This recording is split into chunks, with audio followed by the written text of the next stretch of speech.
গেল 10 আগস্ট 3 বছরে পা রেখেছে ঢাকাই সিনেমার আলোচিত চিত্রনায়িকা পরিমণির ছেলে পূর্ণ। ছেলের প্রথম জন্মদিন মহা ধুমধামে পালন করেছিলেন নায়িকা।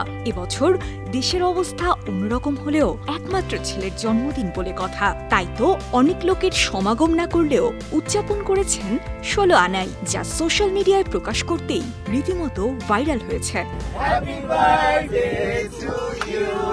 একেবারে কাছের মানুষদের নিয়ে ছেলের জন্মদিন পালন করেন পরিমণি। নিজের বা ছেলের জন্মদিনে একটি করে থিম বেছে নেন এই অভিনেত্রী। এবারও তার ব্যতিক্রম হয়নি। এবারের থিম ছিল বাংলাদেশের গর্ব সুন্দরবন। এদিন মা ও ছেলে সেজে ওঠেন সুন্দরবনের রয়্যাল বেঙ্গল টাইগার আর মৌমাছির বেশে। দুজনের পোশাকের নকশা ছিল সুন্দরবনের আদলে করা। তবে শুধু পোশাক নয়, জন্মদিনের কেক থেকে শুরু করে পুরো ইন্টেরিয়র ডিজাইনটাই ছিল সুন্দরবনের সাজে। তাই তো ফটো সেশনের ছবি পোস্ট করে পরি ক্যাপশনে লিখেছেন সুন্দরবন। সামাজিক যোগাযোগ মাধ্যমে পূর্ণের জন্মদিনের বেশ কিছু ছবি প্রকাশ করেন, যেখানে মা ও ছেলের হাস্যোজ্জ্বল মুহূর্ত ধরা পড়েছে। পরির ওই পোস্টে ভক্ত অনুরাগীরা শুভেচ্ছা জানিয়েছেন। শুধু জন্মদিনের কেক আর পোশাকের থিমই সুন্দরবন ছিল না, ছেলে পূর্ণ ও কাছের লোকজনদের নিয়ে সত্যি সত্যি সুন্দরবনে ঘুরতে চলে গিয়েছিলেন পরি।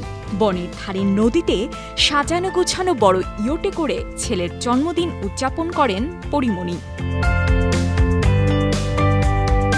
এদিকে ছেলের জন্মদিনে তার নাম নিয়ে বেশ ভালোই কাড়াকাড়ি করলেন পরি ও তার সাবেক স্বামী শরীফুল রাজ। 10 আগস্ট ছেলের জন্মদিনে কেকের ভিডিও পোস্ট করেন পরি। তাতে লেখা ছিল হ্যাপি বার্থডে ডিয়ার সন পূর্ণ।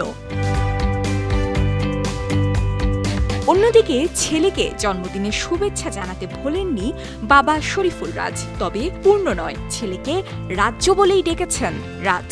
জন্মের পর নীলকালিতে নেওয়া সদ্যজাত সন্তানের পায়ের ছাপ পোস্ট করেছেন অভিনেতা। লিখেছেন শাহী মোহাম্মদ রাজ্য, শুভ জন্মদিন। বিনোদন ডেস্ক, 52 টিভি।